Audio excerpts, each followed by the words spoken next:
Right. Well, hi, everyone. Welcome to Simple Numbers webinar series. This is episode 9, featuring JP Dada, founder of CEO Vantage Self-Directed Retirement Plan, excuse me.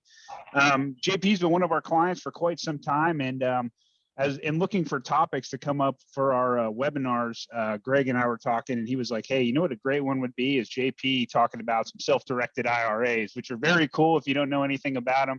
And JP is really passionate about it and can do some great things. A little background on JP. You know, the company currently administers over 1.5 billion in retirement assets. Vantage is the nation's premier self-directed retirement plan administration and alternative custody company, serving investors who seek to diversify their retirement savings directly into alternative investments, such as real estate, private equity, limited partnerships, and private notes. On the personal side, throughout his 24-year career, JP has received a multitude of awards and recognitions, which include being awarded the prestigious Entrepreneur of the Year Award by the Arizona Hispanic Chamber of Commerce and being honored by the Phoenix Business Journal and the Arizona Hispanic Chamber of Commerce with the 40 Under 40 Award for being one of Arizona's most influential leaders in the community. In 2019, he was also one of the 25 honorees of the prestigious Most Admired Leaders Award presented by the Phoenix Business Journal. JP, thank you for being a client. We're looking forward to this presentation. So take it away on setting your IRA free. Thank you very much. I'm just going to go ahead and share my screen. Mike, give me the thumbs up if we are good to go on the shared screen here. Awesome. First of all, thank you everybody for attending. I know that post-pandemic, it's you probably spend a lot of time in front of your computer screen doing virtual education, but I really hope to make this presentation very dynamic. Like Mike mentioned, I was the founder of this company for about 17 years now. And I started my career as a registered investment advisor, probably for the first 6 years. And I only mention that to you because what we're going to cover today is really something that you probably haven't heard before, or if you've heard about self-directed IRAs, you might be in that situation where you're trying to validate the information that you're hearing from others. And I just wanted to start the webinar by mentioning the fact that IRAs were created by the government back in 1976. And, for the last 40 plus years, there's been a lot of misinformation around these accounts. And a lot of that has to do with simply the financial institutions. Like once these accounts were created by the government, the government said, okay, we need to create a type of company that we can regulate and govern to make sure that people's retirement accounts obviously don't get stolen and there's no mismanagement of them. And that's called a custodian. Okay, so right off the bat, that's the type of company that we are. We're an IRA custody firm, Advantage. And from the initial outset, what I really want you to understand is when these accounts were created and you're approved to be a custodian of these types of accounts, there's a big difference between what the government allows account holders of these accounts to do with their money once they're in the account, right? Once the money's in the account, and what a company allows for you to do. So that's a very big differentiator that I want you guys to really think about right off the bat here is the government has certain rules regarding IRAs, and we're going to cover them, of course. And there's a lot of different restrictions or guidelines that a custodian might place for their business or for their clients that have nothing to do with what the government allows you to do. So, in its truest sense, what we're going to go over today is really what an IRA allows you to do. And the big differentiator that you have to decide is whether or not you want to invest any of your retirement plan dollars beyond the stock market. Okay, that's kind of the premise of today's presentation. I also want to let you know that we have a disclaimer, of course. I'm not here to give you any kind of investment advice. We do not sell any investment products at Vantage. So none of the information that I'm going to cover has to do with advice or endorsing any products, certainly all for education purposes. So I always encourage you to talk to of course, the CPA firm that Mike represents or any of your attorneys and financial advisors. But part of this disclaimer that I want to make sure that you understand is going back to this misinformation, if enough people believe the wrong information, it kind of becomes reality. Okay. And this is a topic that there's a lot of professionals, advisors, financial advisors, CPAs, and attorneys that are under this premise that these IRA accounts and these retirement plans are restricted to only invest in the stock market. Okay, so that's the first myth that I want to make sure that you guys understand, is that if you're looking to validate some of this information, it is going to be important that you are asking questions and validating information with people who are actually up to speed with the reality regarding the IRA rules and guidelines. So I don't want you to be confused. There's just a lot of people that still have not really learned the truth about these accounts and are under a different perception. And I want to make sure that that doesn't create too much confusion for you moving forward. All right, so what am I looking for you all to take away from today? Of course, we want to help you understand who Vantage is, primarily what the services are that we provide. There's only about 40 companies in the entire country that provide alternative investment custody work for retirement accounts. So part of the scarcity of this market is another reason that many of you, this might be the first time that you're getting to really dig deeper into this education, is there's just not a lot of companies out there that specialize in this type of administration and record keeping services for IRA accounts that allow these for their account holders to actually put money into alternative assets. Okay, so we want to understand that as part of this. Obviously, you're speaking to to the CEO and founder of a company that offers these services, but in the event that you want a competitive landscape, just be sure you understand that the big brands that you might be accustomed to thinking about, or you might be holding your IRA with Schwab or Fidelity, E-Trade, TD Ameritrade, those custodians are not going to probably allow you to do some of the things that we're going to be going over today. So that's part of this process, is finding the right company that might fit your needs. We're going to go over, of course, what a self-directed IRA is, what are some of the investment options that are available to you regarding these self-directed IRAs, and then, of course, we're going to go over the guidelines about the do's and don'ts, what types of transactions are prohibited, and so you really understand how they work, what you should or should not do with these accounts, and give you really, I would say, a very strong level, foundational level of education around the flexibility that these accounts actually offer you. Okay. Lastly, of course, one of the questions I think you should be thinking about as I present today is, is this type of account right for me and my family?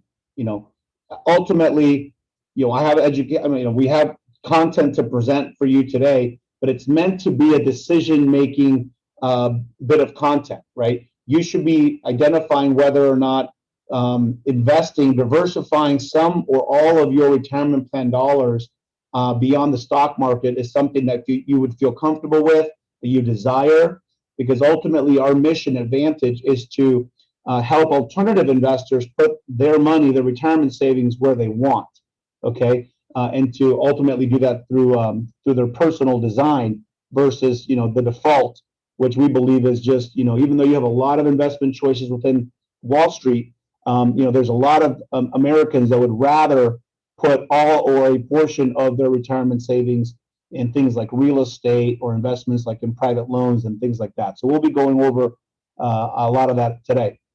And Mike already covered a little bit about Vantage, so I don't want to spend too much time here.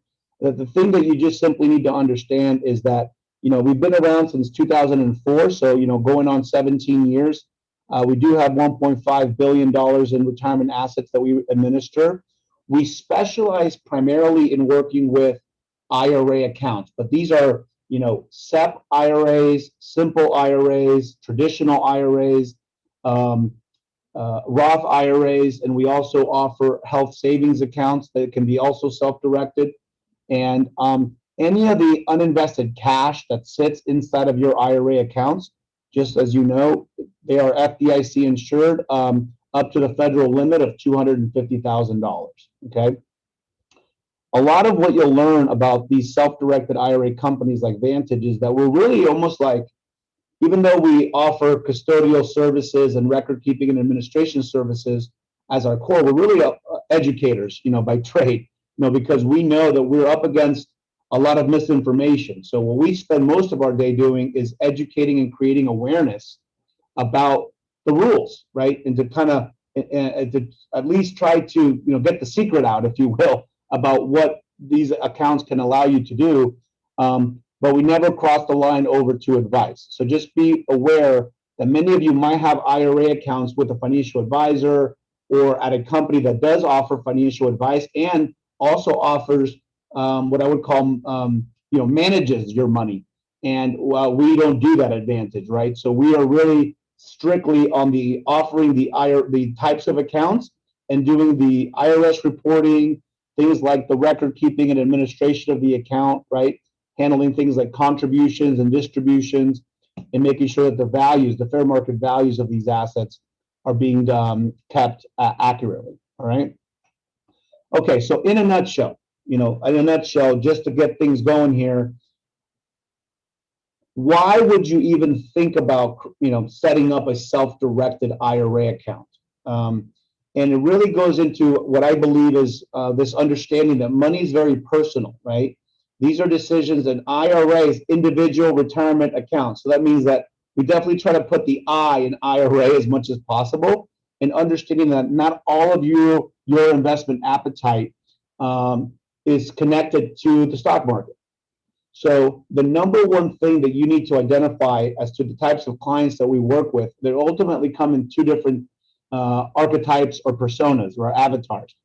Either you are someone that wants to simply increase the diversification of your retirement account to include non-stock market based strategies. Okay, these are things like real estate. You can buy rental properties, you can invest in any type of real estate, commercial properties, you can co-invest with other investors into entities, limited partnerships, LLCs. You can do things like private lending. Some of you may choose to do things like invest in physical gold and silver, precious metals.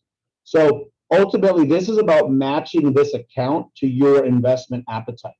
So you can either sit in this increased diversification camp, or you might be someone who just simply completely dislikes investing in the stock market, doesn't like it, it's too volatile for you, you don't understand it, it's too complex, there's too many ups and downs, it's too emotional. So if you're someone that just simply would rather just completely have all of your retirement savings outside of the stock market, then obviously this type of tool would certainly meet your investment appetite, in that you have the ability to have a retirement IRA that allows you to keep all the tax favored environment of an IRA, the tax deferral or tax-free treatment of those dollars, while you keep the money in the account, and simply direct that and make those purchases into the types of alternative investment strategies that you feel comfortable with. Okay. Hey, JP, we got a couple questions for you. Get going. Yep. Okay. First one is, what about cryptocurrencies? Can you invest in those? Absolutely. Yeah. So the thing with cryptocurrencies, that any types of digital currencies or digital assets are allowed to be held within a self-directed IRA. For those of you that do invest in crypto, you understand that there's exchanges or the wallets that you talk about regarding, and sometimes those companies that have those types of accounts also have what I would call some restriction around the structure that can be held at their company to make those purchases. So typically the way that we have clients invest in crypto is we have clients set up an LLC account that the IRA owns, okay? And then that LLC is the type of entity that is structured at the company where the cryptocurrency is going to be purchased, so that it's set up in an LLC account at Coinbase or some of these other companies. Many of them are still they're in some cases are going to be probably evolving their business to offer IRAs directly with some of those companies, but many of them are just wallets, or many of them are just exchanges, and they're not custodians yet, right? So some of them are, some of them are not. So when you set up the account at the brokerage or at the company that you're going to actually buy and sell the crypto, it's a question to that company to say, hey, do you guys offer IRA accounts directly, or do I have to set up a self-directed IRA with a company like Vantage, structure it through an LLC, and then set up an LLC account at the wallet side? Okay. Awesome. One more before we get going here. Is there any way to convert a company 401k defined contribution plan to a self-directed IRA? The answer to that is absolutely yes. So the easiest way for me to kind of cover that question has to do with any retirement plan can be quote unquote self-directed. Okay. So the term self-directed is nothing more than a marketing term. Okay. A 401k can be a self-directed 401k, and traditional IRA can be a self-directed IRA, self-directed Roth IRA. So any type of retirement account allows you, the account holder, to actually invest where you want, diversify into non-stock market-based investments. Now, depending on how you're participating in that type of retirement plan is ultimately where the restriction may or may not happen. So let's use 401k, for example. I am the owner, founder of Vantage. My company has a 401k and profit sharing plan. The plan document that we adopted for our company allows for our employees and all the participants of that plan to invest their money both in the stock market through our plan sponsor, and it also allows participants to invest in alternative investments. But that is driven based on the plan document that I have adopted as the owner of this company. If you work for a big corporation, for example, and you are a participant of their 401k plan, you're most likely going to be restricted to a particular limited number of investment choices, and primarily they're usually mutual funds, because the trustee of that plan has made those restrictions within the plan document. Okay. Again, the government allows you to do other things, but the sponsor of the 401k or the trustee of that plan has decided based on their plan design to make those restrictions to the participants. Now, if you're a business owner, like I think the person asking the question is, if you're an owner like I am and you have a defined benefit plan, a qualified plan, number one, you don't need a custodian. Okay, so the good news is your plan document that you are working within already allows you to invest in real estate, invest in other things beyond the stock market. The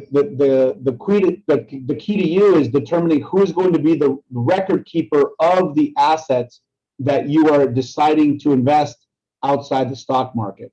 And a company like Vantage does offer those record keeping services for profit sharing plans, 401k plans, defined benefit plans. So those qualified plans can invest in alternatives. The question has to do with record keeping, because the actuarial companies and the pension companies that you're working with, the third-party administrators that you're working with, that are doing all the actuarial testing and discriminatory testing and keeping your defined benefit plan, properly, tested to make sure it's working right. Most of those companies are not happy, or not usually the ones that you're going to hire to do the record keeping of non-stock market based investments. So the way that we work is, if we have a plan participant that wants to invest in alternatives, they'll set up a custodial account with us for the record keeping services. At the end of the year, we send those statements and those those records to the TPA, the third party administrator, so that they can do their actuarial work and keep everything in line and file your 5500 and do some of those other things that their company specializes in. Okay. Awesome.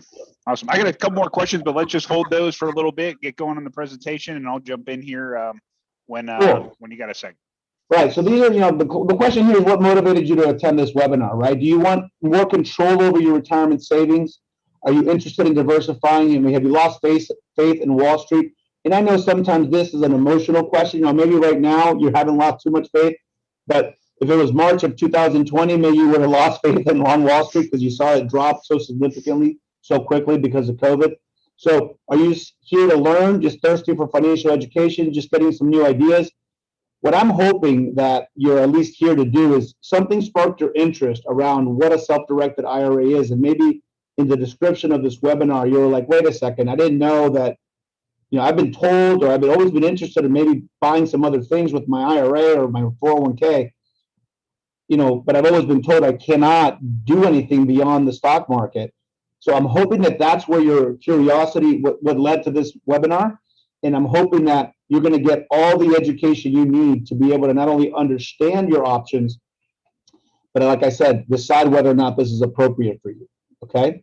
Now, what does Vantage do, and what is your responsibility versus what the custodial company's responsibility is? Okay. Vantage, like I mentioned, we're going to handle what you're paying us for is the record keeping and administration and IRS reporting for your IRA account. So regardless of whether this slide said Vantage, Charles Schwab, Fidelity, E-Trade, the custodian is going to do the exact same type of services than we are. So IRS reporting, we're going to handle contributions as you do annual contributions into your account. If you're of age and you're taking distributions out of your account, we're going to facilitate those and make sure we're sending the IRS the forms 1099. We're receiving investment income and paying investment expenses. As you can imagine, with the stock market, all those things happen kind of electronically, right? There's not a lot of, I would call it, physical labor that's going into, receiving investment income and paying investment expenses. But in a self-directed IRA, let's say, for example, you might use this account to buy a rental property. Well, if you have a tenant in that property and they're paying the rent, they're paying that rent back to the IRA account. So Vantage is collecting, I should not say collecting, is receiving that rent check from your tenant, okay? And if there is an expense to be paid on your rental property, you're going to direct Vantage to pay that expense, and we're going to cut a check from your account and pay that expense to your vendor based on your instructions. So this is where it's very important for you to start to get your head around, this account is all money's coming in and out of that account, right? If your IRA owns a rental property, your IRA must receive the income from that property. And if there's an expense, it also must pay the expenses. You cannot pay those expenses out of your personal checking account, right? It has to come all from the IRA. So those are all responsibilities, right? And now as a client, of course, that the whole term self-directed is to help you understand who's in control of all the decisions and who should be giving all the directives about how your money's moving within the account. So it's your job to find and source the private investments that you desire to purchase or sell. You're also responsible for finding a knowledgeable third party on an annual basis to provide us with the annual fair market value of your asset that's held within the account. Okay, and you're also responsible for providing us all the signed and executed documentation that we might ask for, depending on what you're looking to purchase. Okay, so for example, if you are purchasing into a limited liability company, a private company, okay, whether that's a business or whether that is a investment holding company for a piece of real estate, then we might ask you for the instruction form, which we call a bi-direction letter, along with the operating agreement of the limited liability company. So when we request those documents, it's your responsibility to, of course, provide those documents, whether you're coming up with them or you're hired an attorney or somebody else to produce those documents. It's important for you guys to provide them to us, okay?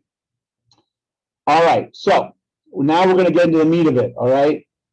What is an individual retirement account? Now, most of the time when I ask this question, right, most people are going to give me some of the way that the IRA works.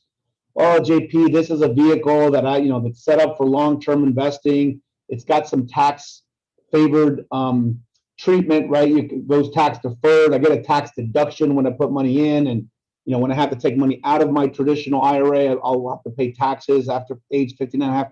Yes, that is part of how an IRA works, but it doesn't give us the actual definition. And it's an important one to understand because I think it clearly helps us to understand that this is a different entity than you as an individual, okay? So if I had a split screen, actually, let's just do this. I don't know if you guys can see this, okay? But if your IRA is over here and you're an individual that owns things, you're a different financial entity or source than your IRA, okay? And the best way that I can describe this is, again, this is defined under Internal Revenue Code Section 408, in case you want to read it, but this is the exact definition that you will find under that section. An individual retirement account means a trust created or organized in the United States for the exclusive benefit of an individual and his or her beneficiaries.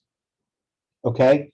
So an IRA equals a trust. Now, some of you listening today might have a trust already, a living trust for your family, right? And if you're aware about having a trust, all the assets that you want to be held in trust have to be titled in the name of that trust. So the reason I'm educating you on this is because your IRA has a certain specific type of titling for you to own these assets. This is not typical something that you would be thinking about too much when you have an IRA at Charles Schwab or Fidelity, because all of that stuff is held in street name. It's held the exact same way, but it's all done electronically, okay? When you're dealing with alternative assets, things like real estate and private companies, right, there is a document that will state who the owner is, or manager, member, in real estate, obviously, who the owner is on the deed. And so a lot of the work that we make sure we do when we're facilitating transactions is we have to make sure that those assets are titled or vested accurately, okay? So in the name of an IRA, what you're always going to have is you're going to have the name of the custodian. In this case, it'll be Vantage. And then FBO. Those three letters stand for the benefit of. So again, just like this definition, Vantage is holding it for the benefit of. So it's being created and organized by Vantage for the benefit of, Mike Maxim, right? So the name of the account holder is going to be there, and then typically the type of IRA, traditional IRA or Roth IRA or SEP IRA. So that is the title of your retirement trust, for lack of a better term. Very important thing. Again, it's your money in there, but it's held by a different entity called an IRA, which is a retirement trust. Okay.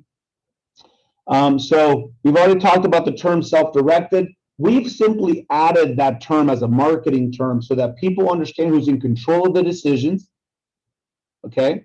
And let you know that you are directing us on what to buy and where to put your money, all right? So most accounts, of course, that are self-directed IRA account holders, these folks are, like I said, people who simply want to diversify a portion. So it's important for you to know there is no minimum balance. There is no, you can have multiple traditional IRA accounts with different companies. Okay, you don't have to just have one account.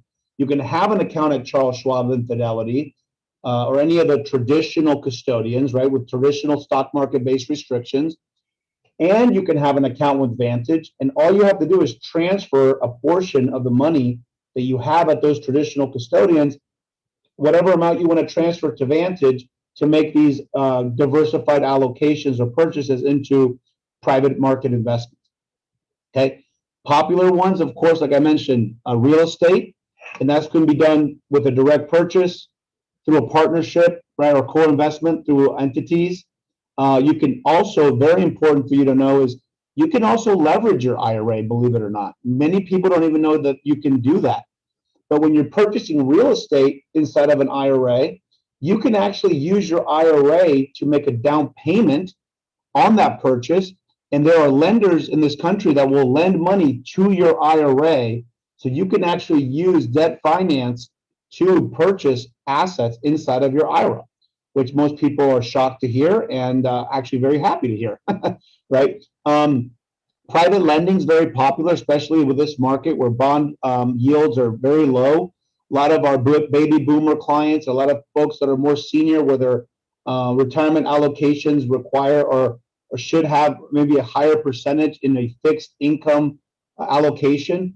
a lot of our clients are finding a better yields out of private lending instruments that are secured or unsecured. Obviously, that's completely up to you.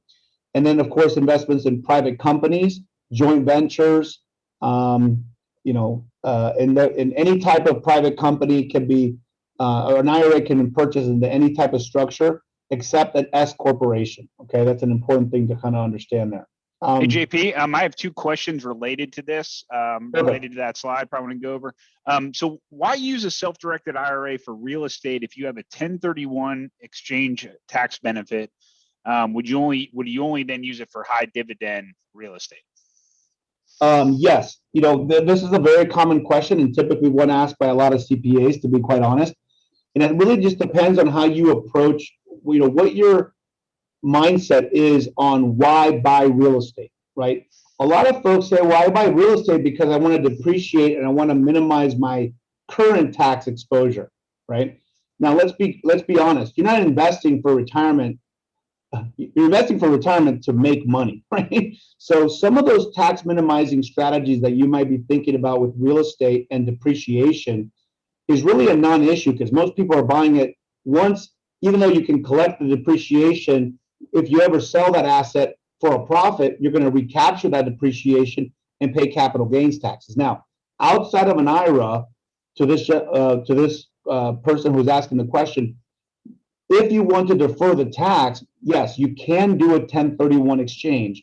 And there's of course, some guidelines to 1031s regarding when, the amount of time you need, 45 days to identify a property, 180 days before you can close on that like or higher valued piece of property. Now, we like to say in our industry that a self-directed IRA is like the first cousin of a 1031 exchange, right? You're making decisions.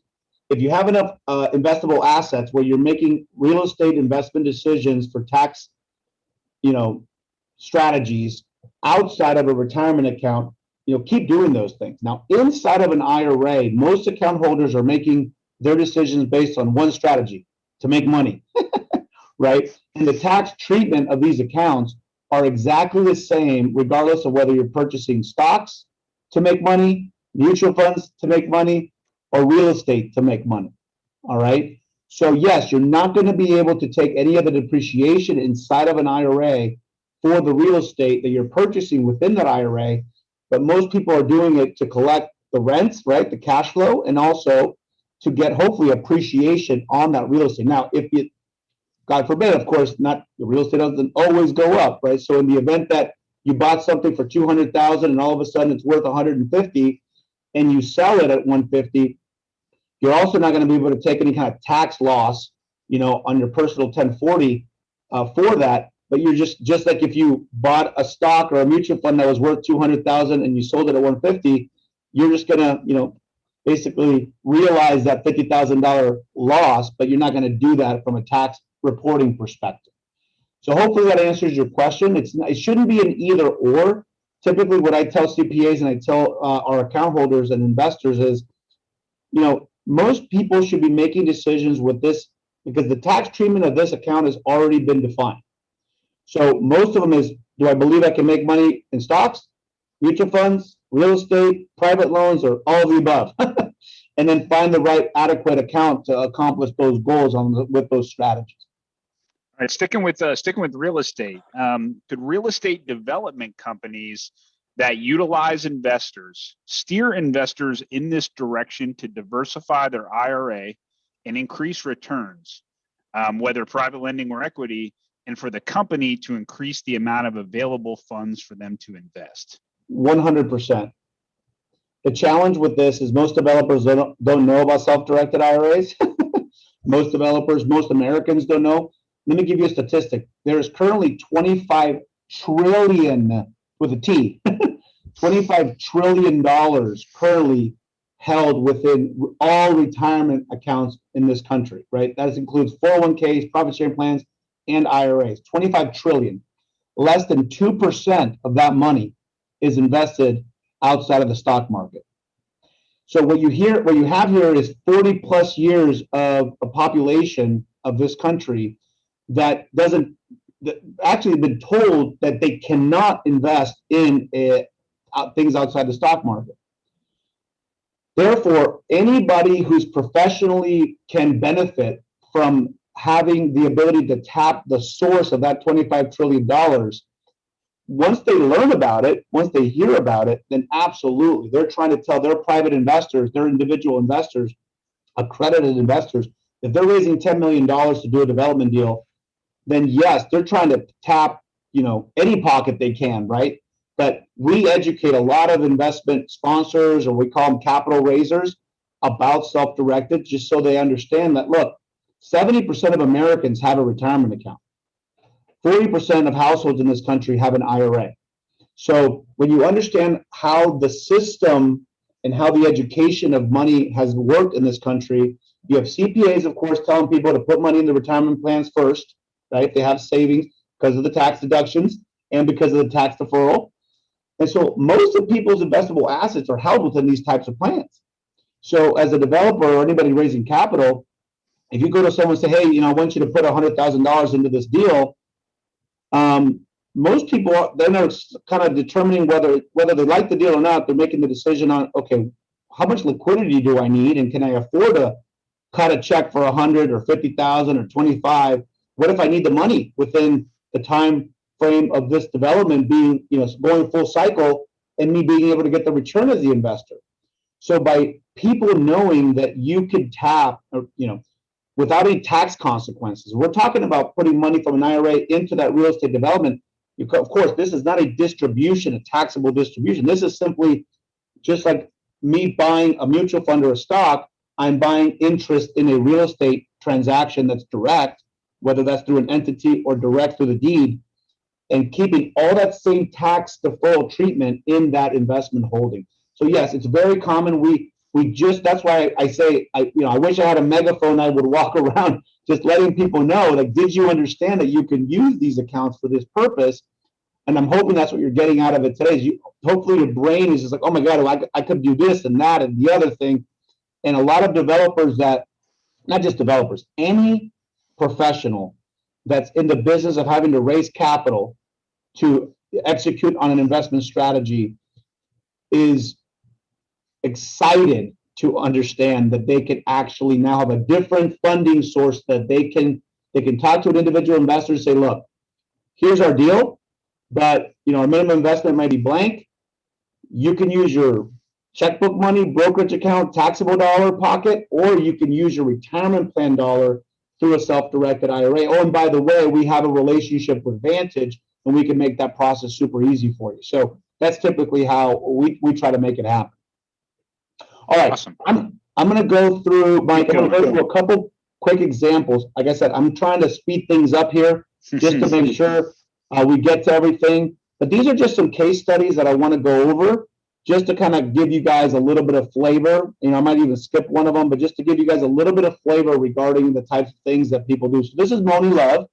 Okay, she's a school teacher contemplating retirement in the next 5 years.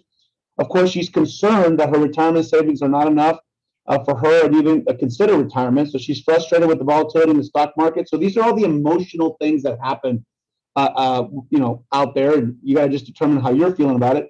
But she just learned that she could invest in real estate through her IRA. Okay, so she's going to purchase the real estate property as a rental property, and that ultimately means that all the rental income is going to come back to the IRA, like I mentioned, on a tax favored and tax deferred basis. Okay, if you buy a rental property with a Roth IRA, then all of that income and then hopefully future appreciation for those assets are going to be tax free. Okay, so just keep that in mind. All right, this is Kevin Rich, Director of Operations of a software company. Okay, he has done well within the stock market, and his financial advisor continues to reiterate that he is on track to meet his retirement goals. But Kevin is looking for more investment opportunities outside of Wall Street. One of the things that happens with people like Kevin is if you're considered an accredited investor, you may not know whether or not you're considered an accredited investor or not, but the definition there has to do with your household income. If you're single and your household income is over $200,000, or if you're married and your household income is above $300,000, okay, or your net worth, excluding your primary residence, is over $1 million, you are technically considered a accredited investor. And I only bring this up because if you are an accredited investor, you have access to invest in a lot of these private investment funds, right? Private placements and things like that that require you to be an accredited investor in order to legally invest in these private entities. So for a lot of those folks, they have access, right? Once people think or believe that you have money based on being accredited, you're going to get pitched deals. Hey, here's a deal for this. Here's a deal for that. Do you want to put money in this real estate development? Hey, I'm buying a commercial building. Do you want to, go in on with this with me? All these sort of things. So Kevin is one of those types of folks. Once you're being presented maybe alternative investment opportunities, you just want to make sure you understand that if you are accredited, you can invest your IRA money into these types of things. So in this case, a guy like Kevin, who is a professional in the tech world, he might have a lot of not inside information, but at least industry information about companies and able to vet companies that are very up his alley from a technology perspective. And then he can use his Roth IRA or some other types of retirement accounts to invest directly in those tech startups. Okay. This is Dora Dollar. Okay. Again, now she is already a real estate investor who over the last 10 years has assisted her clients to purchase real estate with their IRAs. She has an old 401k that she has not garnered much return in the stock market. So now Dora has decided to roll the 401k into a self-directed IRA, invested in one of those entities that I mentioned, which is an IRA LLC, to go ahead and purchase and flip rental properties. Okay. So again, this IRA LLC is simply a brand new LLC that is created in which Dora would be the manager of that LLC, and her IRA would be 100% member of that newly formed LLC or owner, right? So the member equals owner. So what we do in this example is Dora sets up a self-directed IRA with Vantage. She directs Vantage to purchase 100% of the membership units of that newly formed entity as the initial capital contribution. So now her IRA is going to be holding that LLC as its investment. She will go to a bank of her choice to set up a business LLC checking account at the bank, which is where Vantage is going to send that IRA money, okay? And now Dora has a checkbook like she normally did, except it's the checkbook with her IRA money in it. And now she's able to buy and sell and flip properties and manage that because she is the manager of her IRA LLC. It's a beautiful structure. It's a cost-effective way of holding or having your self-directed IRA structured.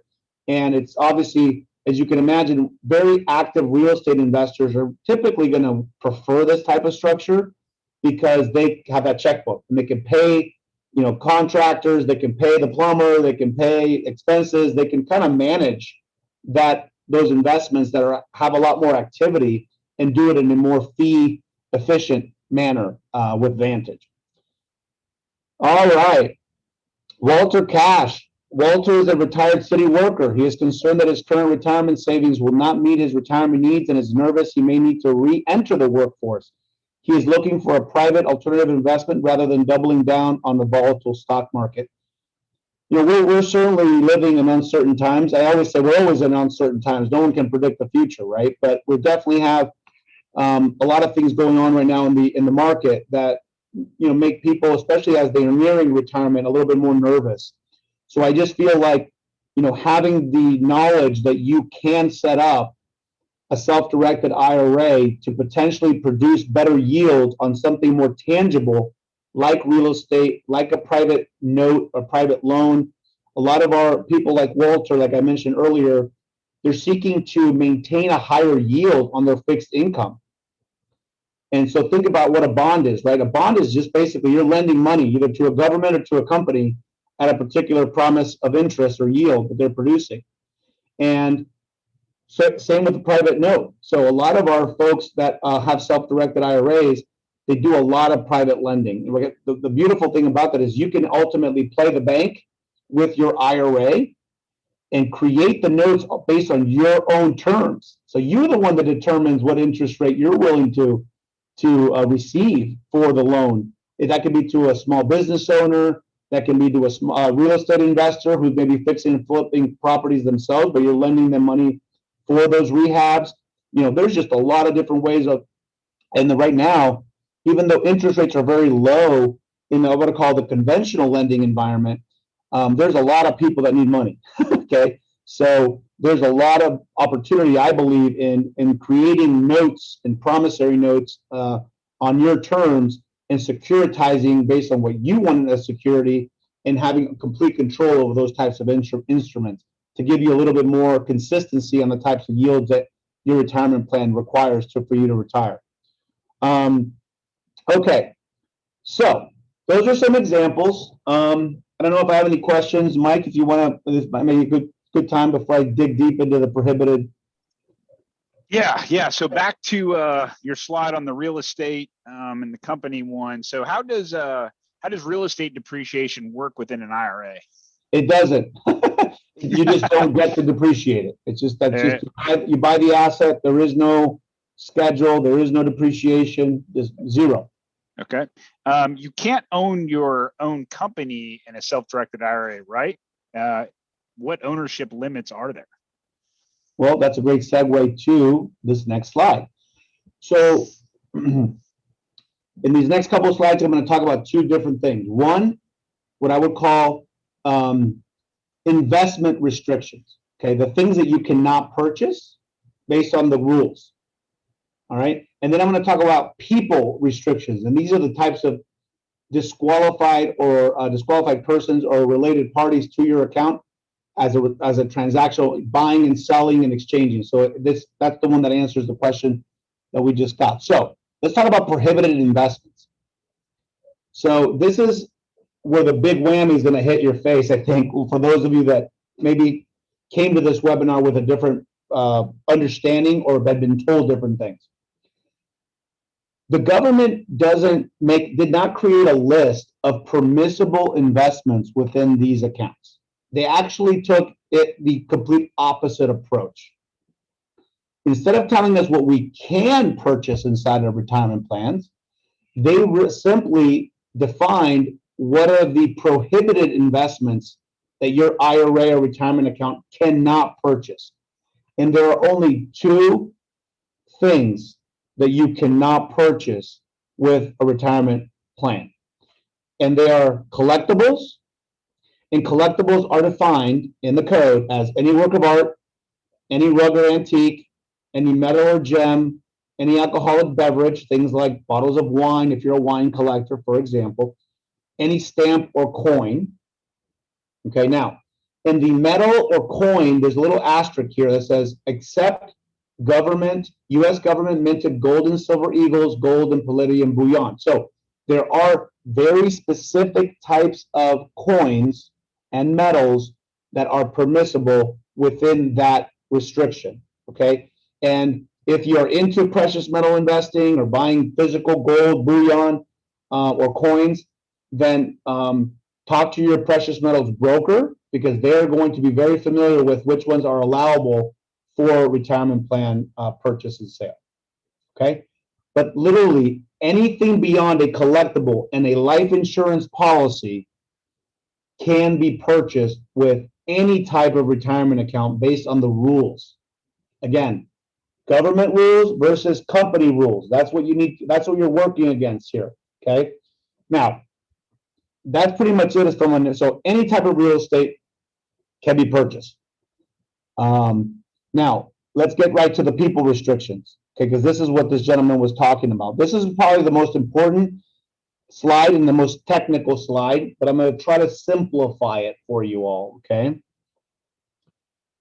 Think about this like Santa thinks about kids and who gets gifts, okay? There's the people who've been good and the people who've been bad, right? So this is the related parties list is the bad list, okay? These are individuals, and then we're going to talk about the entities that the IRS has defined that your IRA cannot transact with, okay?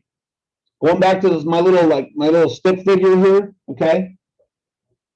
Your money is going to be inside of this IRA account. And what this is basically saying is there are certain people that your IRA cannot buy and sell and exchange with, because by doing so, the IRS and the government thinks that you are self-dealing. Okay, the whole concept here is to prohibit self-dealing. All right. Now, if you want to get real technical, I put it on the slide. Internal Revenue Code section 4975 is the section of the code that defines these related parties and these prohibited transactions. Okay.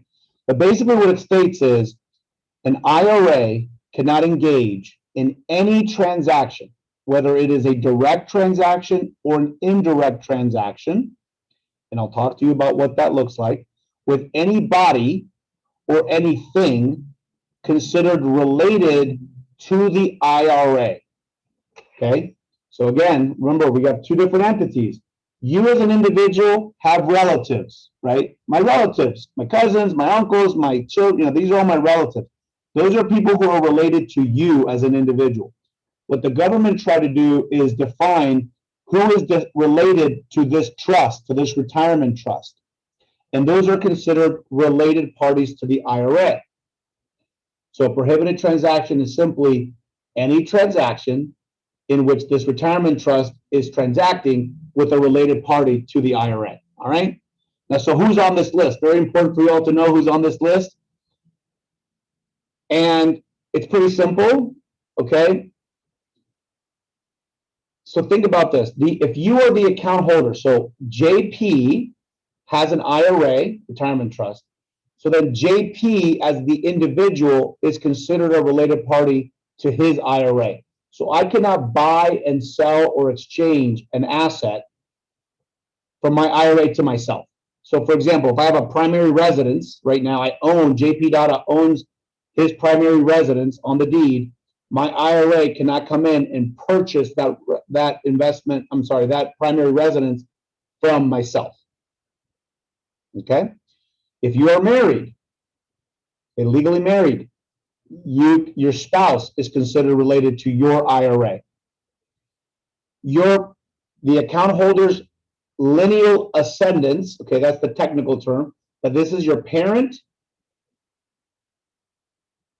your father, your mother, your adopted father or mother, okay, if it's legally adopted, not to include step family, okay?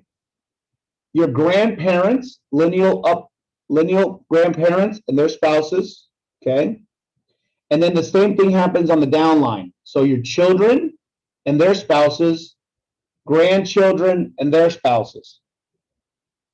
So this is why this little picture sometimes, as I like to show, because we're talking about the account owner and their spouse, anyone linearly related up and their spouses, anyone linearly related down and their spouses. And we're talking bloodline and or adopted parents and children and downline, okay? Now, to this gentleman, I'm sorry, I keep saying gentleman, sorry. The person asking about the entity of the business, okay? The very last thing where it says corporations, partnerships, trusts, or estates in which you, meaning the account holder, own directly or indirectly at least 50% ownership of that entity. Okay, so let me let that one sink in a little bit. Now, I'm going to give you the example. JP Dada owns 100% of Vantage retirement plans. So my IRA or retirement account cannot purchase shares or units of my company. It can also not, my IRA cannot buy a building and then have Vantage as its tenant paying rent back to the IRA, because that entity as a tenant is now in a transaction with my IRA.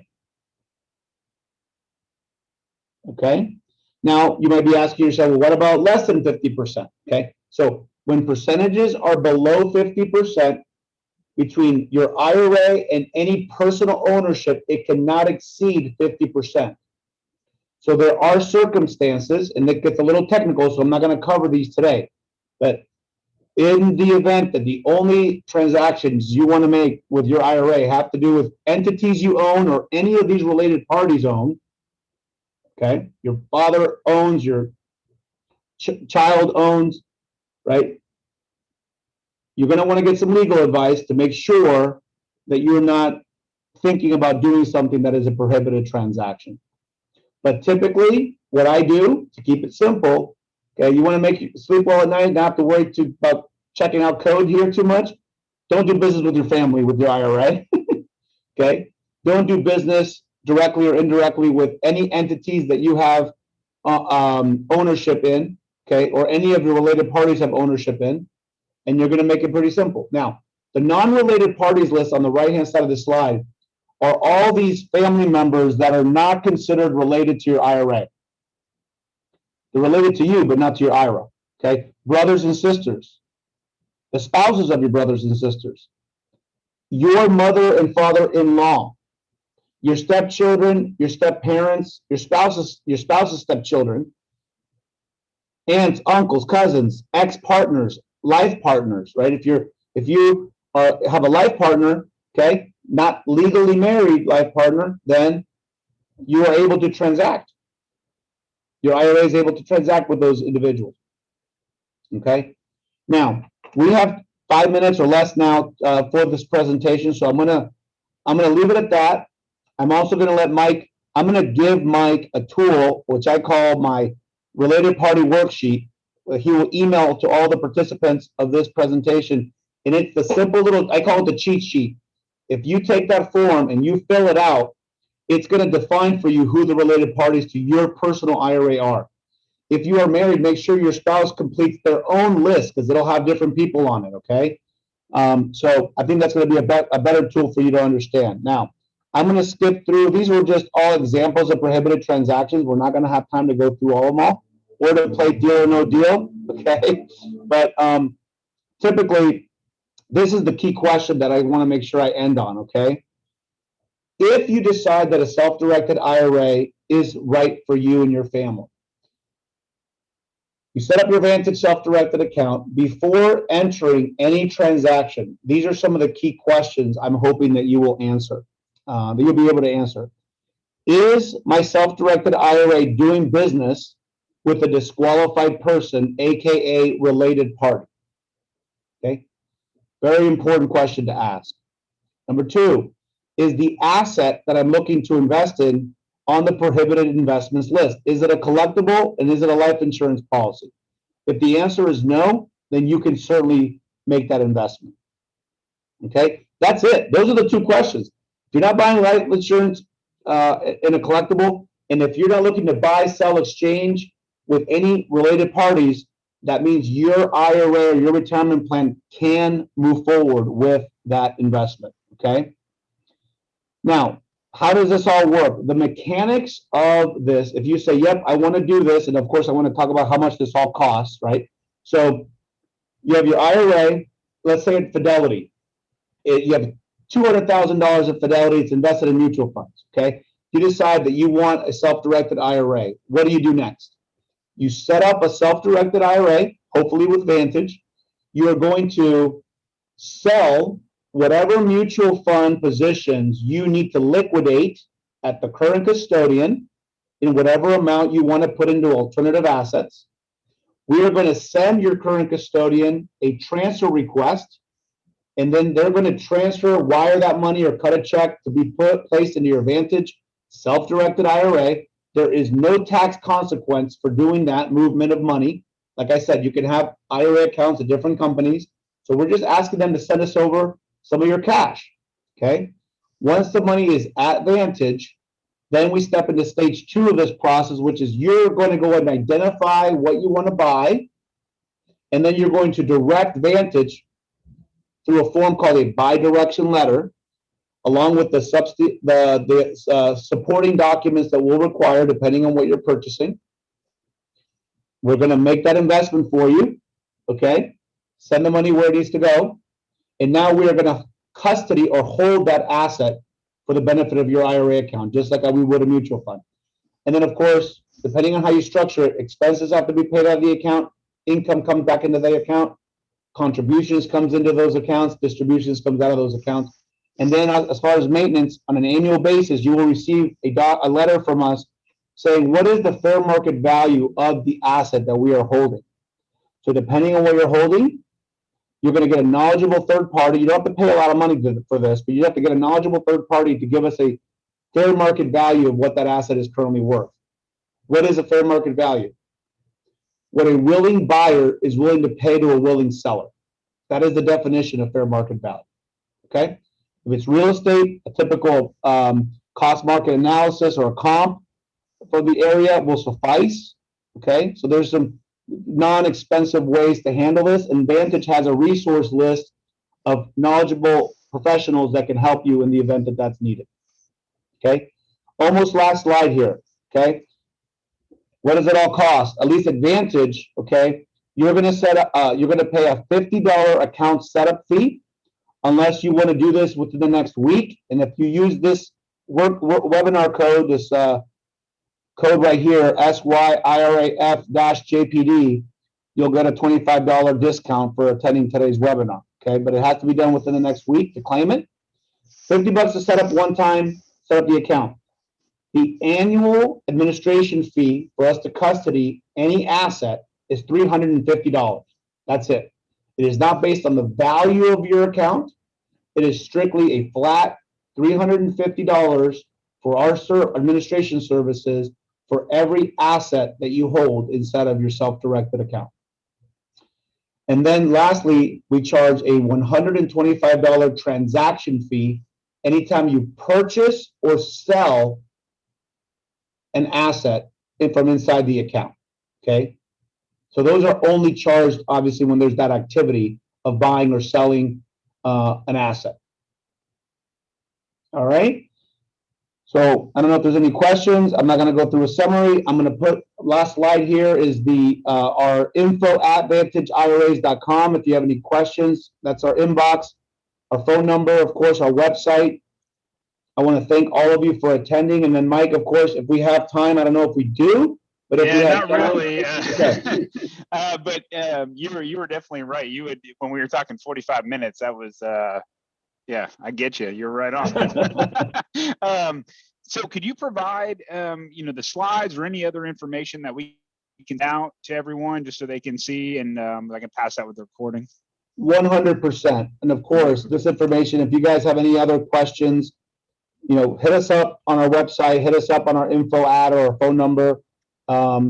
We can answer any of those questions. I will be making this deck available, a PDF of this deck available to Mike, along with your cheat sheet, okay? And a couple of other resources, again, if you need them. I just think it's nicer to have them in your inbox or your email instead of, again, not meant to be a solicitation whatsoever, but if you guys have any questions, please let us know. We're here to educate you and make you feel comfortable about all the news I shared with you today. And hopefully you find out enough that you start asking other people and your friends and family about this, and we help us spread the news, if you will, about this wonderful tool that can do a lot of things for you. Yeah, JP, one more thing.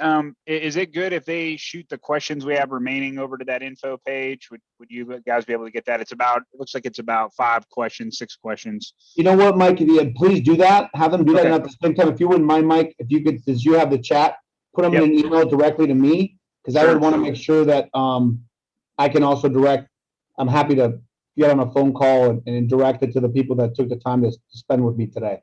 Yeah, awesome. Will do. All right, JP, thank you very much. That was excellent. I'll wait for your response in the documents. I'll get the recording out to everybody.